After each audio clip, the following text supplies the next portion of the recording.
In this lesson, we're going to review some basic trigonometric identities, and I'm going to start off just by talking about what, in fact, is an identity, and I want to demonstrate what an identity is with these two equations. The first one, x plus 3 equals 4, if you think about that, how many values would make this statement or this equation true? And you should come up with one value, one answer, so this has one solution. It happens to be when x is equal to 1. But if you look at the other example, x plus 3x is equal to 4x, think to yourself, how often, for how many values of x would this be true? And usually when I ask this question in class, I either get an answer of 1 or 2 or 3. But if you think about it, it doesn't matter what I put in for x, because x is showing up on both sides of the equation. This expression or equation is going to be true for every value of x, so it has an infinite solution. It's always true. So an identity is defined as something that's true for all values of the variable. Instead of just an equation where it's true for only a certain number, it's always true. So that's how we define an identity. It's going to be true for all values of the variable. So it doesn't matter what you substitute in. So we're going to be dealing with trigonometric identities. So these are going to be expressions that are always true. It doesn't matter what value of what angle value you put in, these are always going to be true. So we'll start off with our most basic identity, and these are called the reciprocal identities. And you pretty much already know them. First one is the secant. The secant of theta is equal to 1 over the cosine. So secant is the reciprocal of cosine. The cosecant is the reciprocal of the sine function. And the cotangent is the reciprocal of the tangent. Now we can add one more to this, and it's called the quotient identity, because this is going to be pretty important when we end up simplifying expressions. The tangent of theta, remember, is opposite over adjacent, so it's y over x, which ends up being the sine of theta over the cosine of theta. That's a pretty important identity. That's called the quotient identity. So make sure you remember this, along with secant, cosecant, and cotangent. All right, we're going to develop our next identity, and we're going to go back to the unit circle on the coordinate plane. And we talked about this in the last unit when theta is my central angle and my hypotenuse. My radius is 1. I have my x value and my y value. If I apply some right triangle trig to my right triangle created there, let's just draw it over here. This is y, this is x, make that y a little bit better. This is theta, this is 1. We know that x is the cosine of theta, because the cosine of theta is going to be x over 1, and in the same way the sine of theta is going to be y over 1, so we have these two values here. Well, using x and y and 1, we can also apply the Pythagorean theorem to this. So x squared plus y squared is equal to 1 squared. Substituting in, this is going to be cosine squared of theta plus the sine squared of theta is equal to 1.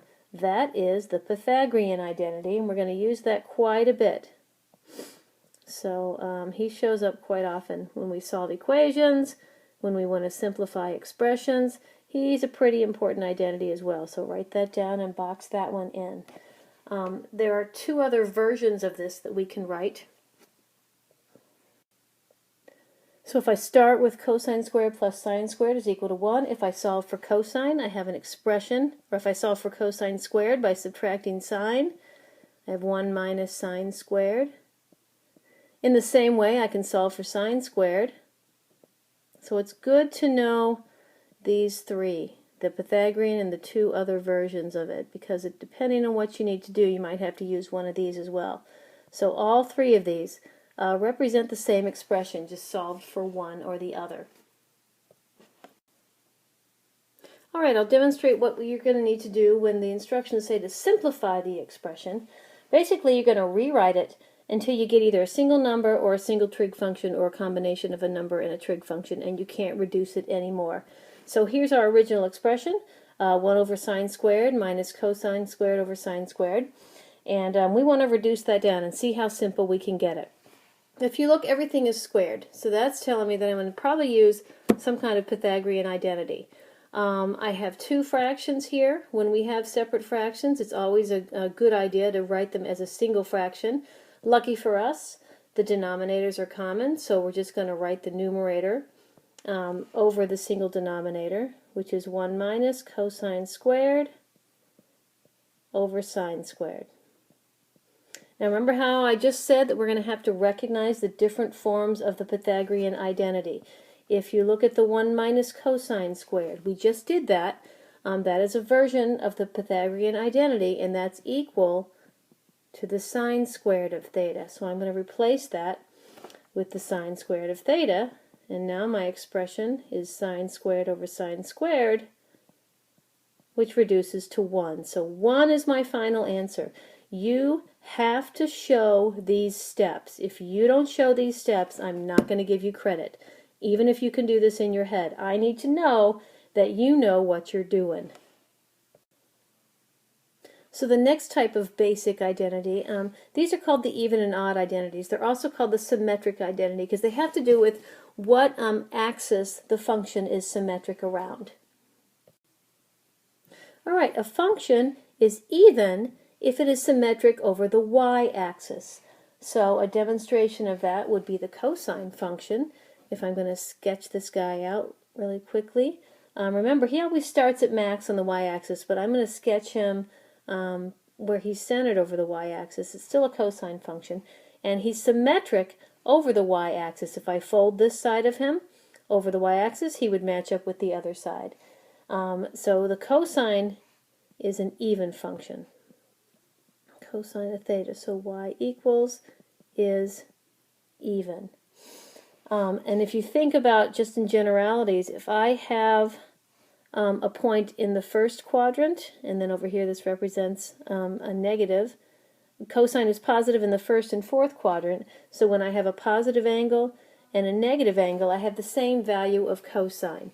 That means f of negative x is equal to f of x, which we kind of know from transformations if you remember that.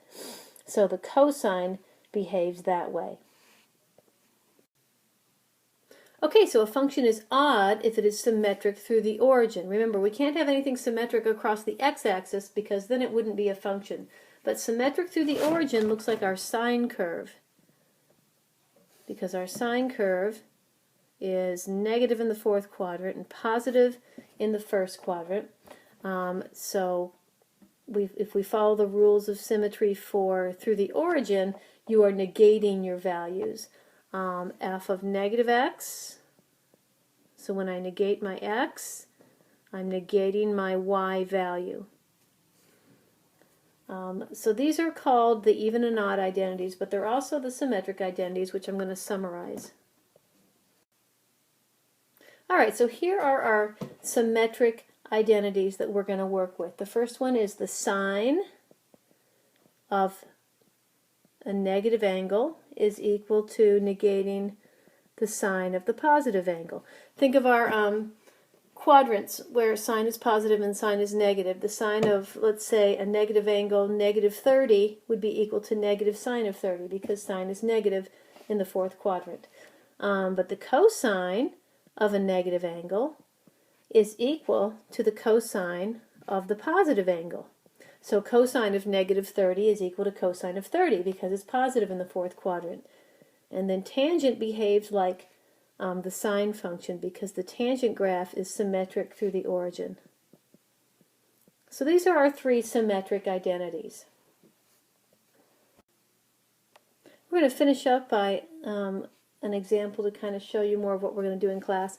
Again, we're going to simplify using any of these identities that we've gone over today. I have cosecant of x minus cosine times cotangent. And again, what we want to do is try to reduce this down as much as we can until we end up with either a number or a trig function or a number and a trig function, but nothing very complicated. The most important step to do is when you have an expression like this, you're going to use your identities to rewrite everything in terms of sine and cosine, and then go from there. Usually you'll see a lot of things will reduce down, or if you have some squared terms, you can replace some things with the Pythagorean identity and simplify it even more. So here we go. Cosecant of x, the reciprocal identity, is sine of x. And then I have cosine,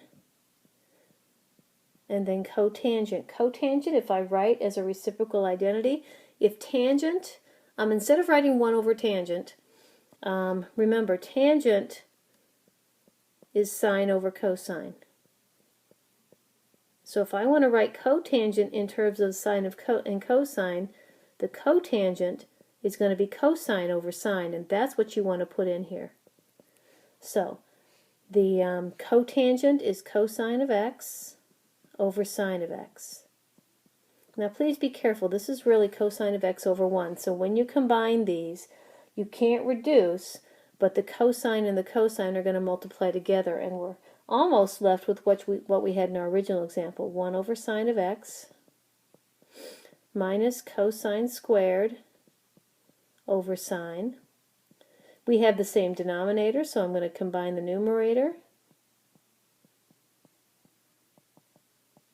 And now I have a cosine squared term, so this is going to imply probably that I have to use a Pythagorean identity. And again, it's the one we used before. This expression, 1 minus cosine squared, is the same as sine squared of x. That's why it's important we know all three. So I replace that. I have sine squared of x over sine of x, which means this, one of those is going to divide away. You can divide away functions when you are simplifying, not when you are solving equations. I'm not looking for roots here. I'm only trying to simplify the expression to something that would be equivalent. So here when I reduce it down, I end up with just a sine of x, and that's my final answer. So we'll be doing more of these in class and working on the identities. It's really important that you get them memorized so you know them well and you can do these problems fairly quickly.